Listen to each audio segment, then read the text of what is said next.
Halo, perkenalkan nama saya Natalia dengan nomor NPM 1842005. Hari ini akan saya jelaskan cara uji data panel dengan menggunakan software SPSS versi 25 dan software eViews versi 10. Nah, sekarang akan saya share screen dulu. Berikut ini adalah software SPSS 25 yang sudah saya input data dari Excel ke SPSS versi 25 ini. Nah, jadi variabel ini juga udah saya atur. Jadi kita tinggal langsung import, maksudnya langsung uji outlier-nya. Jadi untuk memakai versi SPSS 25 ini, software versi 25 ini, saya pakainya untuk uji outlier. Nah, jadi langkah pertama itu kita tekan analyze ini, kemudian ke regression dan linear. Tekan. Nah, kemudian akan muncul tabel seperti ini. Nah, di sini ada dua kolom yang namanya yang pertama itu dependent dan independent. Nah, jadi untuk variabel dependent saya ini adalah dividen, sehingga kita pindah ke sini. Kemudian independent saya ada manajemen laba, ukuran perusahaan, rasio utang, risiko, pengendalian ekuitas, likuiditas, pertumbuhan, dan arus kas operasi. Jadi semua variabel independen kita pindah ke kolom sini.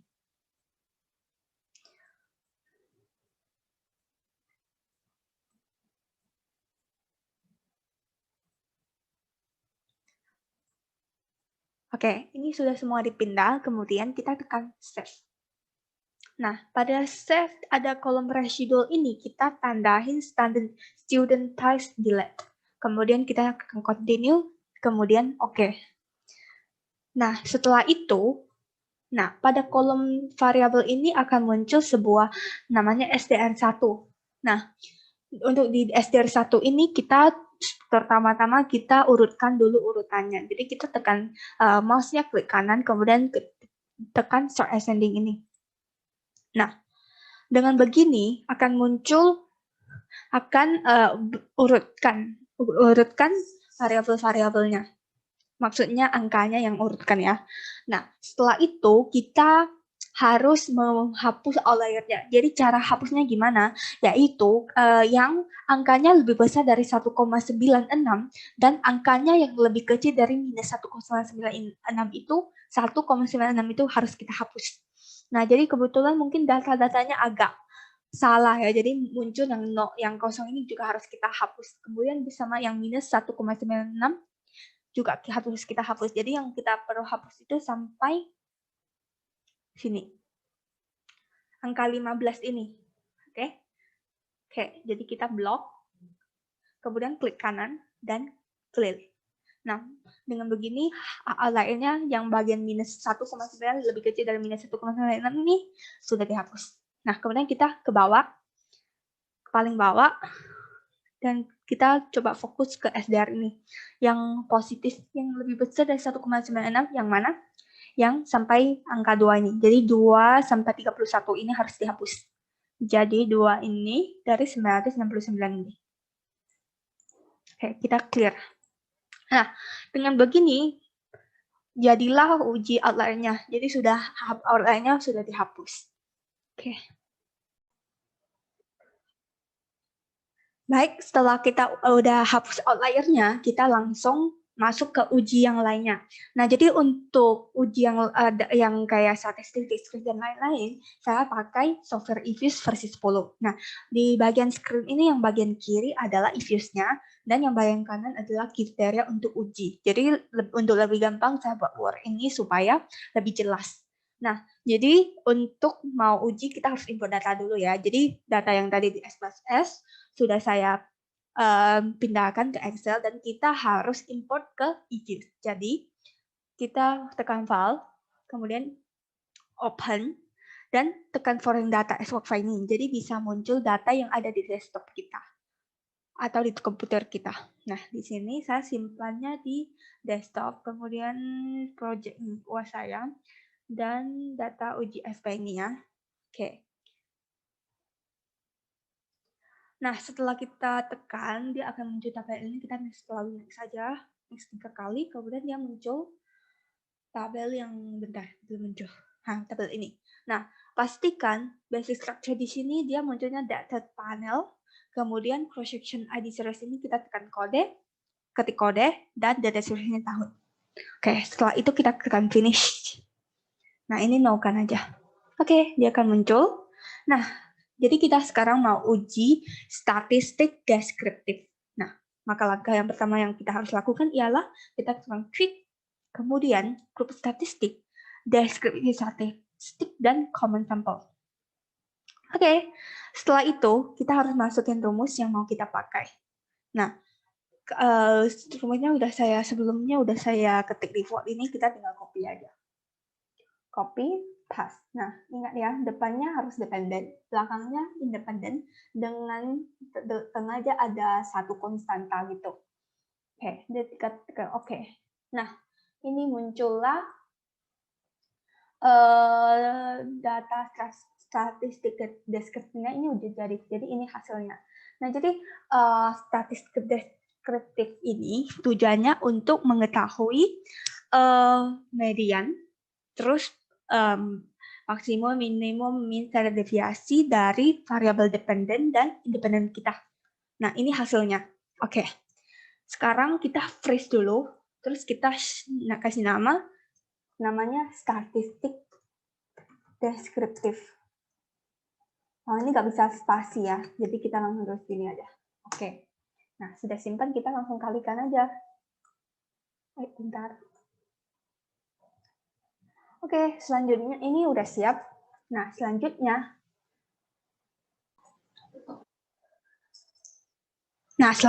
akan kita menguji asumsi klasik atau uji hipotesis.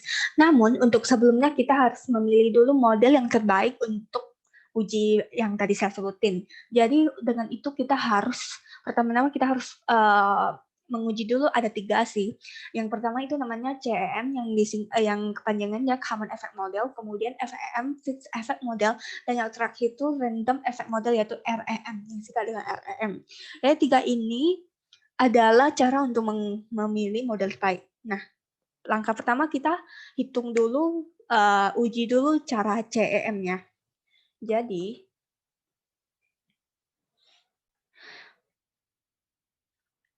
jadi kita hapus ini dikalikan aja, nggak apa-apa. Kan kita tadi udah search di sini ya, jadi kita delete aja. Terus, berarti kita sekarang mau uji CEM. Caranya, yang pertama kita ketik quick, kemudian ke estimate equation ketekan. Nah, masukin rumus yang tadi juga yang kita udah copy, kemudian paste dengan konstanta di sini ya. Kemudian kita ke panel optionnya. Untuk common effect model, kita tetap pakai cross sectionnya non. Jadi ini tekan OK, sudah jadi CM-nya. Nah, ini hasilnya. Oke. Nah, jadi kita freeze dulu, dan kemudian kita kasih nama CM. Oke. Selanjutnya sama kita mau uji FEM dulu. Nah, untuk uji FEM, kita estimate sama ya, dan panel optionnya kita ganti. Jadi, fix. Oke. Nah, tekan OK. Inilah hasilnya. Hasil untuk FEM. Jadi kita freeze dulu lagi. Kita kasih nama FEM. Oke. Setelah itu, kita coba uji show. Biar hasilnya muncul untuk kita pilih apakah kita pakai CEM, FEM, atau REM. Jadi kita uji show dulu. Caranya,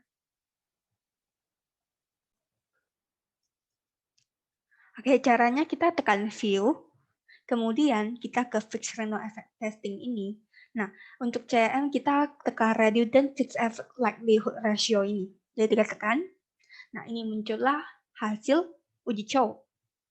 Nah, untuk hasil uji show, kita fokus pada coefficient chi-square ini. Jadi kita lihat probabilitasnya 0,000. Nah, untuk uji show, kita coba lihat word ini ya. Untuk uji show, untuk probabilitas yang lebih dari alpha ini maksudnya 0,05.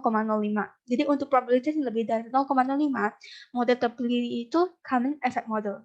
Sedangkan untuk lebih kecil dari 0,05, model yang terpilih itu fixed effect model. Jadi, probabilitas di sini 0,0. Jadi bisa dikatakan pemilihan model yang terbaik untuk uji show adalah FEM.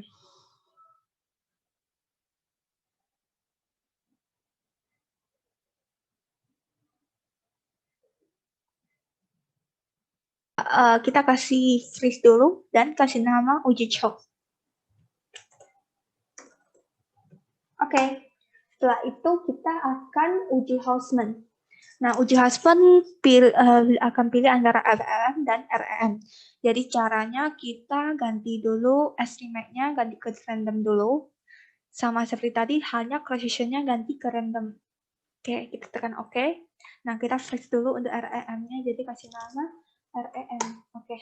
Nah, selanjutnya akan kita uji Hausman. Caranya tekan view, kemudian freeze random effect testing, dan correlated random effect Hausman test. Nah, ini hasilnya. Jadi untuk uji Hausman, probabilitasnya yang lebih besar dari 0,05 itu pakai random effect, sedangkan yang lebih kecil dari 0,05 pakai fixed effect.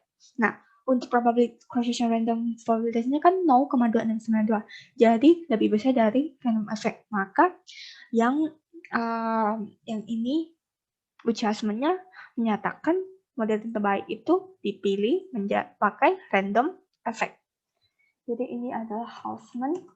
Hausman-nya. Oke, jadi kita pakai random effect. Ini kali dulu udah save. Nah, kita cek dulu estimate-nya. Nah, ini tetap random ya. Oke, benar. Jadi, sekarang kita mau uji tabel berikutnya, yaitu uji hipotesis. Yang pertama kita uji R-square dulu. Untuk uji R-square, kita hanya perlu lihat data yang ada di bawah ini, yang adjusted R-square ini, 0,132751.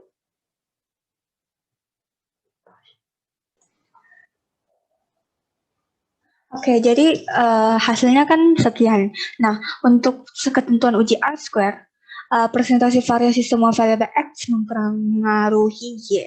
Nah, dari adjusted R-square ini bisa dikatakan sebesar 13% ya, sebesar 13%. Nah, jadi boleh dibilang 13% dari variabel X yang mempengaruhi Y. Nah, sisanya akan dipengaruhi oleh variabel lainnya. Oke, nah setelah uji R-square, kita akan uji F. Nah, cara uji F ini kita lihat probabilitas F statistik ini. Oke, jadi syaratnya kecil dari 0,05, maka semua variabel X secara simultan mempengaruhi variabel Y. Jadi 0,06 akan memenuhi syarat ini. Jadi semua variabel X secara simultan mempengaruhi variabel Y. Oke, nah selanjutnya akan kita uji T. Untuk uji T, kita fokus pada variabel tabel ini, fokus pada koefisiennya dan probabilitasnya ini. Nah, syaratnya, jika kecil dari 0,05, maka variabel X mempengaruhi variabel Y yang berarti menerima HA. Nah, cara untuk melihat uji T ini, gini. Kita coba lihat manajemen laba ini. Koefisiennya minus, probabilitasnya 0,6. Nah, sedangkan syaratnya itu kecil dari 0,05. Maka bisa dikatakan probabilitas untuk manajemen laba ini tidak signifikan karena probabilitasnya lebih besar dari 0,05. Jadi probabilitas manajemen laba ini tidak signifikan. Kita lihat dari ukuran perusahaan sama juga tidak signifikan karena probabilitasnya lebih besar dari 0,05. Kemudian rasio utangnya sama. Oke, risiko sama. Nah, untuk likuiditas, dia lebih kecil dari 0,05. Maka, kita lihat dari koefisiennya negatif, maka likuiditas secara signifikan negatif mempengaruhi variabel dependen, yaitu dividen. Jadi, dia menerima HA. Oke, selanjutnya untuk pengembangan likuiditas dan pertumbuhan sama, lebih besar dari 0,5, jadi tidak signifikan. Yang terakhir, arus kas operasi ini 0,00. Jadi dia mempengaruhi variabel dependennya. Nah, dengan koefisiennya bernilai positif, maka bisa dikatakan arus kas operasi secara signifikan positif mempengaruhi variabel dependen, yaitu dividen. Oke, ini adalah cara uji T. Oke.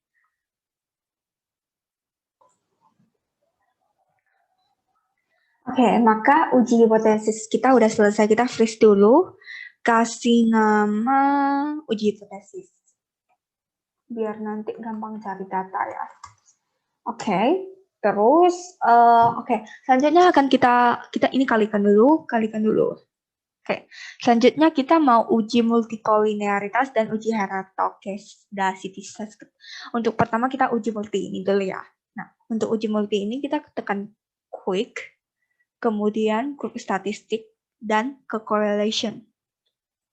Nah, untuk serial list ini kita juga paskan yang tadi saya udah copy, namun tanpa variabel dependen dan konstanta. Jadi dari semuanya variabel independen.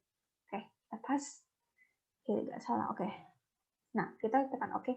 Inilah hasil multikolinearitas. Nah, untuk hasil multikolinearitas dengan ketentuannya adalah syaratnya lebih kecil dari 0,8 maka tidak terjadi masalah multikolinearitas. Ini kita bisa lihat semuanya. Nah, maka semuanya lebih kecil dari 0,5 maka tidak terjadi masalah multikolinearitas. Oke, kita freeze dulu dan kasih nama multikolinearitas. Oke. Nah, untuk uji heteroskedastisitas kita harus ulang masuk dulu ya, soalnya kita harus ubah ketentuan awalnya. Jadi kita coba ulang masuk dulu.